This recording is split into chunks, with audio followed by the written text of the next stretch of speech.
চম্পা, ঘড়িটা অনেক সুন্দর না? চলো উড়াই। চলো আম্মু, আমি উড়াবো।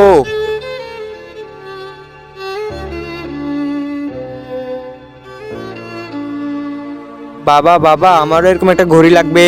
চম্পার মা, এই ঘড়িটার দাম কত? ভাই, এটার দাম 10 টাকা। মা, আমার খেলনাটা ওকে দিও না। কোনো খেলনা আমাকে দেয় না। আরে কেন দিব না? ঘুড়ি উড়ানোর জন্য আমাকে লাগবে। ঘুড়ি উড়ানোর জন্য আমার আম্মু আছে। তুমি চলে যাও। চলো বাবা, আমরা চলে যাই। উড়াতে দাও ওদের ঘুড়ি ওদেরকে। চম্পা, ঘুড়ি উড়াও। এমনে কেমনে যাইতে দি, এদের ঘুড়িটা আকাশে কিভাবে উড়ে। চম্পা দেখ, তোর ঘুড়ি আকাশে উড়ে গেছে। মা, মজা লাগতেছে।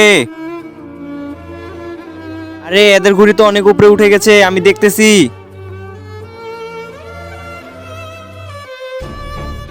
আরে এই ঘুড়ি কোথা থেকে আসলো? আম্মু, আমার তো ঘুড়ি সুতা ছিঁড়ে গেছে। বাবা, আমাকে দিয়ে দাও, আমি তো সুতা ছিঁড়েছি।